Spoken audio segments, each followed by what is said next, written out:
मैं नीतीश कुमार सत्य निष्ठा से प्रतिज्ञान करता हूं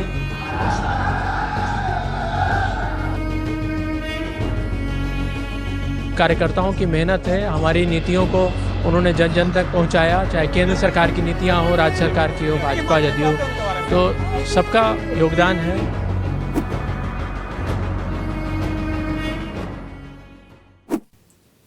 नमस्कार साथियों, मैं एसके झा टेलीवाच चैनल पे आपका स्वागत करता हूँ। 2025 बिहार विधानसभा चुनाव के बाद परिणाम भी आ गए। परिणाम अप्रत्याशित रूप से एनडीए के पक्ष में गए और इसके बाद इसकी अलग अलग व्याख्या की जा रही है। चुनाव परिणाम के बाद सभी को इंतज़ार था मंत्रिमंडल का। मंत्रिमंडल में बहुत ज़्यादा फेरबदल नहीं किया गया। कमोबेश चाहे वो भारतीय जनता पार्टी के हों या जनता दल यूनाइटेड के हों, वही चेहरे जो पहले थे वही चेहरे फिर से आ गए। लोगों को लगा कि शायद इसमें कोई ज़्यादा परिवर्तन नहीं हुआ। कुछ ज़रूर एलजेपी आर या उपेंद्र कुशवाहा की पार्टी, इन सब से कुछ नए चेहरे आए।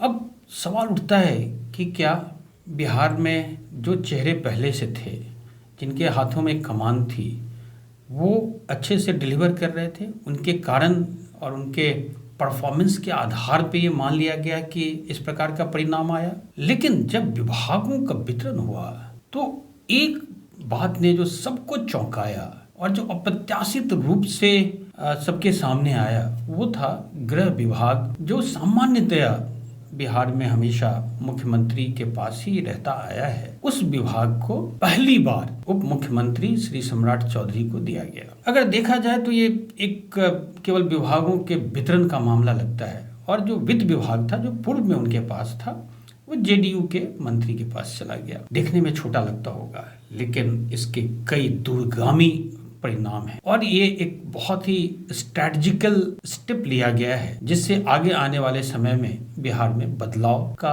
कहीं न कहीं अंदेशा हो रहा है। दोस्तों, गृह विभाग किसी भी प्रदेश में, देश में एक सबसे महत्वपूर्ण विभाग होता है। कानून व्यवस्था, अपराध, हर व्यक्ति के अपने व्यक्तिगत स्वतंत्रता के लिए और विशेष रूप से उस पूरे प्रदेश के प्रगति के लिए, विकास के लिए एक ऐसा मापक है, एक ऐसा इंडिकेटर है। अगर लॉ एंड ऑर्डर फ्रंट पे प्रदेश सरकार अच्छा काम नहीं कर रही है तो विकास संभव नहीं है। बिहार लगभग सभी जो ह्यूमन डेवलपमेंट इंडेक्स है उसमें नीचे है। आप याद कीजिए 90s दशक में जब ग्रोथ रेट बिल्कुल ही 1% से भी नीचे चला आया था। यद्यपि बिहार में परिवर्तन हुए, सामाजिक समरसता की बातें की जाती हैं, सामाजिक इंजीनियरिंग की बातें की जाती हैं, लेकिन जहाँ तक विकास की बात है, बिहार पीछे होता चला गया और जंगल राज में तब्दील हो गया। अभी के चुनाव में अगर आप देखें तो 2005 में जो एक परिवर्तन हुआ था, और उस परिवर्तन में जब माननीय मुख्यमंत्री नीतीश कुमार बने तो उन्होंने सुशासन की बात करी और उन्हें सुशासन बाबू के नाम से जाना भी गया।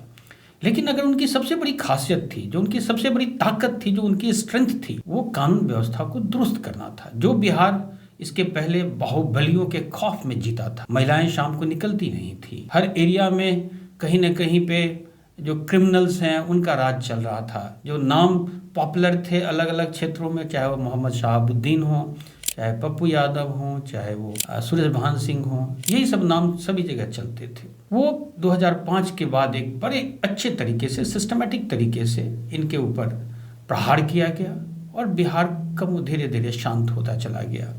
जो ये बाहुबली थे वो नेपथ्य में चले गए थे, और यही वजह है कि जो बिहार के इंफ्रास्ट्रक्चर में, जो सड़कों में, बिजली में, जो उसके बाद परिवर्तन हुए, इस वजह से बिहार की तस्वीर बदल गई। और आज अभी भी नीतीश कुमार कहीं न कहीं सुशासन के पर्याय बन गए पूरे देश में। लेकिन अगर आप 2025 और इस बीच की कुछ घटनाओं को देखें, चुनाव के पूर्व की, तो ऐसा लगा कि बिहार में फिर से क्या अपराधों का 90s दशक की जो दस्तक थी वो याद आने लगी, वो दस्तक देने लगी। चाहे वो खेमका का हत्याकांड हो, चाहे पारस हॉस्पिटल में कई अपराधियों के घुस करके आईसीयू में हत्या कर देना चंदन मिश्रा की, ऐसा लगा जो फिर से हम 90 की दशक में जा रहे हैं। और जब विधानसभा चुनाव की घोषणा भी हो गई, और अगर आप उस समय का देखें तो चुनाव में जो बिल्कुल अंतिम पृष्ठ पे, जो अगर आप किसी समाचार पत्र के अंतिम पृष्ठ पे जो बाहुबली पहुंच गए थे, वो बाहुबली फिर से आने लगे।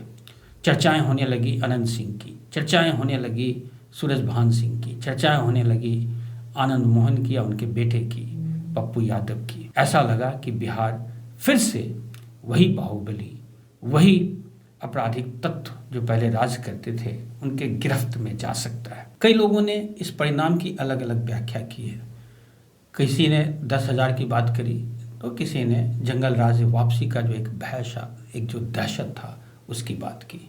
और ये सही है कि एक बार जब कानून व्यवस्था की स्थिति दुरुस्त हो जाती है तो कोई भी फिर से उन परिस्थितियों में नहीं जाना चाहता जो उस समय जंगल राज के समय था। अब सवाल आता है कि जो गृह मंत्रालय बीजेपी के मंत्री श्री सम्राट चौधरी को मिला, तो आखिर इसके ये किस ओर इशारा कर रहा है, इसके क्या अलग अलग आयाम हैं जिस वजह से ये गृह विभाग बदलना अपने आप में केवल एक छोटी सी घटना नहीं है, ये आगे आने वाले समय की ओर कहीं ना कहीं हमें दिखा रहा है। सबसे पहले तो ये आवश्यक है कि बिहार में अभी पलायन, रोजगार एक सबसे प्रमुख मुद्दा बना है। जो इंडस्ट्री है वो नहीं आ रहा है बिहार में, वो एक सबसे बड़ी खामी रही है बिहार की। इवन नीतीश कुमार गवर्नमेंट के भी 20 साल में बड़ी इंडस्ट्रीज नहीं आई, छोटी इंडस्ट्रीज नहीं आई, क्योंकि अभी भी कहीं ना कहीं उन व्यवसायियों के, उन व्यापारियों के मन में वो खौफ है।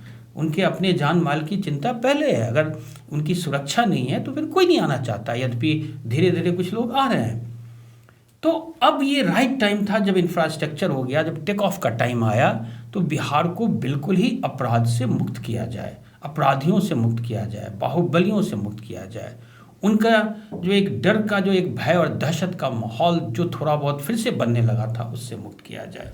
और आप सबके सामने इसमें कई सारे उदाहरण हैं। उत्तर प्रदेश मॉडल है, जोगी जी का मॉडल है, इसके पहले गुजरात का मॉडल है, या कई दूसरे स्टेट्स में आसाम का भी मॉडल है। इन सब में कानून व्यवस्था में काफ़ी ज़्यादा सुधार हुआ था। उत्तर प्रदेश में यदि सरकार रिपीट हुई तो इसका मुख्य कारण था जो उसके पूर्व जो सरकारें थीं, उसमें जो कानून व्यवस्था की स्थिति थी, लोग उससे निजात पाना चाहते थे। तो क्या बिहार में भी जो ये बाहुबली फिर से दस्तक देने लगे थे, इनको बिल्कुल ही ख़त्म किया जाए, बिहार से अपराधियों को जड़ से समाप्त कर दिया जाए? अपराध बिल्कुल रोका नहीं जा सकता, ये सही है, अपराध होंगे, लेकिन अपराध का जो दहशत होता है, जो अपराध की वजह से जो एक माहौल बन जाता है डर का, भय का, वो गलत होता है। अपराध तो कहीं भी हो सकता है। तो बिहार में कई बार ऐसी परिस्थितियां लोग लाना नहीं चाहते हैं, तो उस महीने में एक ये बहुत ही इम्पॉर्टेंट कदम है, स्टेप है जो लिया गया है। अब सवाल ये उठता है कि 2005 में उस समय आर्म्स एक्ट और जो कार्रवाई की गई थी उसका इम्पैक्ट अपराधियों पे पड़ा था। अब 2025 में फिर से नए प्रयोग की आवश्यकता है, ताकि बिहार को जो दाग लगा हुआ है अपराधियों का, बाहुबलियों का, उससे पूर्णतः मुक्त कर दिया जाए। और मुझे लगता है कि मध्य प्रदेश और उत्तर प्रदेश दोनों में भाजपा सरकार आने के बाद जो उन्होंने एक बहुत महत्वपूर्ण कदम उठाया था, वो था दोनों स्टेट्स में, खास करके उत्तर प्रदेश में पुलिस कमिश्नरी प्रणाली लागू करना। मध्य प्रदेश में भी पुलिस कमिश्नरी प्रथा लागू कर दी गई। तो मुझे लग रहा है कि जो बिहार में अगले कुछ समय में जो पहली चीज़ की जाएगी वो संभवतः पटना में पुलिस कमिश्नरी प्रणाली लागू की जाएगी। इसका संदेश बहुत दूर तक जाता है। पुलिस कमिश्नरी व्यवस्था अगर आप देखें तो पूरे देश में लगभग सभी बड़े राज्यों में है। बिहार इकलौता 10 मोस्ट पॉपुलस, सबसे ज़्यादा आबादी वाला राज्य है जहां अभी भी पुलिस कमिश्नरी सिस्टम लागू नहीं हुआ। पटना पूरे देश में एकमात्र ऐसा शहर है जहां आबादी 15 लाख से ज़्यादा है, लेकिन वहां पुलिस कमिश्नरी व्यवस्था अभी तक लागू नहीं की गई है। गिने चुने राज्य हैं, बिहार, झारखंड, छत्तीसगढ़ या हिमाचल प्रदेश, जहां पुलिस कमिश्नरी सिस्टम लागू नहीं किए गए। हम सब उम्मीद करते हैं कि गृह विभाग भाजपा के पास जाने के बाद शायद इस दिशा में प्रयोग होगा और पटना में शुरुआत में एक पुलिस कमिश्नरी प्रणाली लागू होगी। अब पुलिस कमिश्नरी प्रथा जब लागू होती है तो उसके फायदे भी हैं, उसके नुकसान भी हैं। लागू नहीं होने के पीछे कई तर्क दिए जाते हैं, लेकिन जब किसी भी शहर में जो उसकी आजकल की आवश्यकता है, जो बहुत तेजी से जो डायनामिक्स परिवर्तन हो रहे हैं, जो पुलिसिंग में परिवर्तन होता जा रहा है, लॉ एंड ऑर्डर की जो परिस्थितियां निर्मित होती है उसको तत्कालिक और त्वरित निर्णय लेना होता है, उन सब जगहों पे पुलिस कमिश्नरी सिस्टम की आवश्यकता पड़ती है। आप मान लो कि किसी बड़े शहर में लॉ एंड ऑर्डर की स्थिति हो गई, कहीं पे पुलिस को कार्रवाई करनी हो लेकिन वो मजिस्ट्रेट का इंतजार कर रहा हो, तो वो समय अब नहीं संभव है। खासकर अर्बन पुलिसिंग में वो संभव नहीं है। कई बार ये हवाला दिया जाता है कि आईएएस और आईपीएस लॉबी के बीच जो टकराव होता है उस वजह से पुलिस कमिश्नरी को शायद आईपीएस लॉबी चाहती है और आईएएस लॉबी नहीं चाहती है। क्वेश्चन यहाँ पे किसी लॉबी का नहीं है, आईएएस आईपीएस का नहीं है।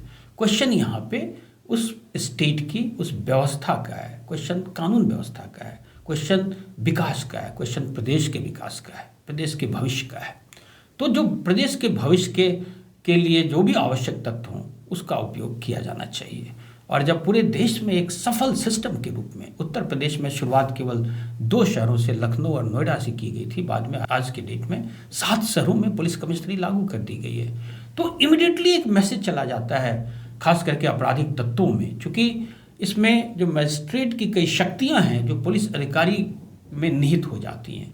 जैसे सीआरपीसी में पहले 107, 116 करने के जो प्रिवेंटिव एक्शंस थे, जो प्रतिबंधात्मक कार्रवाई होती थी, वो शक्तियां पुलिस अधिकारी के हाथ में हो जाता है, तो उसमें त्वरित निर्णय लिया जा सकता है। किसी को बाउंड ओवर करना हो, किसी को जिला बदर करना हो, जिले से बाहर करना हो, किसी को किसी जमीन के झगड़े में तत्काल कार्रवाई की जानी हो, तो ये क्या, तो कहीं ना कहीं जो आपके अधिकार और आपकी रिस्पॉन्सिबिलिटी, अथॉरिटी दोनों एक साथ चलनी चाहिए। Unity of command and control होना चाहिए। तो किसी भी अर्बन शहर के लिए, किसी मेट्रोपोलिस के लिए पुलिस कमिश्नर सिस्टम एक अनिवार्य हिस्सा प्रशासन का बन चुका है। तो हम सबको उम्मीद करनी चाहिए कि जब गृह विभाग बीजेपी के मंत्री श्री चौधरी को गया है, तो संभवतः बहुत जल्द पटना में पुलिस कमिश्नरी सिस्टम लागू हो जाएगा। यद्यपि बहुत देर हो चुका है। अंग्रेजों के समय में 1857 के बाद 1856-57 में तीनों बड़े मेट्रोपॉलिटन सिटीज़ जो कलकत्ता, बॉम्बे और मद्रास, इसमें पुलिस कमिश्नरी सिस्टम लागू किया गया था। 1977 में दिल्ली में लागू किया गया था। उसके बाद लगभग सभी स्टेट्स ने एक एक करके पुलिस कमिश्नरी लागू करना शुरू कर दिया। तो बिहार में बदलाव का एक सबसे सीधा तरीका, प्रत्यक्ष रूप से जिसका एक संदेश सभी में जा सकता है, वो है पटना में पुलिस कमिश्नरी सिस्टम लागू करना। तो हमें पूरी उम्मीद है, क्योंकि भाजपा इस पक्ष में रही है कि बड़े शहरों में पुलिस कमिश्नरी प्रथा लागू की जाए। मैं स्वयं मध्य प्रदेश पुलिस सेवा में था, आईपीएस में था, और वहाँ मैंने देखा था कि बहुत अरसे से इसकी बात चल रही थी, पिछले 3-4 दशकों से। लेकिन जब एक बार राजनीतिक नेतृत्व में इच्छा शक्ति आ जाती है तो तत्काल ये लागू कर दिया गया और इसके अच्छे परिणाम भी आए। तो केवल पुलिस कमिश्नरी प्रथा ही लागू ना किया जाए, बल्कि उन्हें वो अधिकार भी दिए जाएं जिससे वो कानून व्यवस्था को नियंत्रित कर सके। हाँ, ये मैं एक साथ में डिस्क्लेमर भी लगाना चाहूँगा कि कई स्थानों पर, चाहे वो रेस्टोरेंट के एक्साइज एक्ट के तहत शराब के, इन सब के जो लाइसेंस वगैरह दिए जाने की बातें की जाती हैं, पुलिस अफसर को दी जाती हैं, वो सब नहीं दिया जाना चाहिए। पुलिस अधिकारियों को इन सब चीज़ों से, लाइसेंस से अलग रखना चाहिए। केवल जो कानून व्यवस्था से रिलेटेड, अपराध नियंत्रण के लिए जो आवश्यक शक्तियां हैं, केवल वही दिया जाना चाहिए। तो कई बार जो भुवनेश्वर, जो उड़ीसा पुलिस कमिश्नर का जो मॉडल है, उसको अच्छा माना गया है। यद्यपि पुलिस कमिश्नर अलग अलग रैंक्स के होते हैं, बॉम्बे में डीजीपी रैंक के पुलिस कमिश्नर होते हैं, तो वहीं मध्य प्रदेश के भोपाल वगैरह में आईजी रैंक के भी हो सकते हैं, तिरुवनंतपुरम में डीआईजी रैंक के भी पुलिस कमिश्नर होते हैं। तो अलग अलग रैंक्स के दिए जाते हैं। लेकिन आवश्यक यह है कि एक मैसेज तत्काल बिहार में दिया जाए। आवश्यक यह है कि अपराध को जड़ से, खास करके जो अपराध का जो भय और दहशत है, उसको जड़ से समाप्त किया जाए। आवश्यक यह है कि बाहुबली फिर से अपना सिर ना उठा सकें, ये देखा जाए।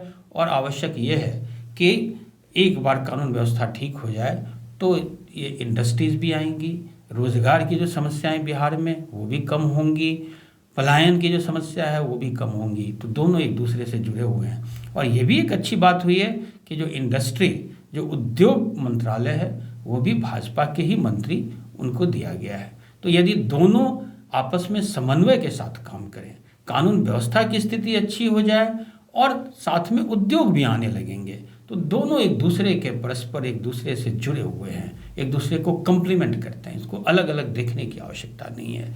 तो एक नई उम्मीद, एक नई आशा, एक नए बिहार की उम्मीद हम सभी करते हैं और उस दिशा में पुलिस कमिश्नरी एक बहुत सशक्त मैसेज दे सकता है। आप सबका बहुत बहुत धन्यवाद। नमस्कार।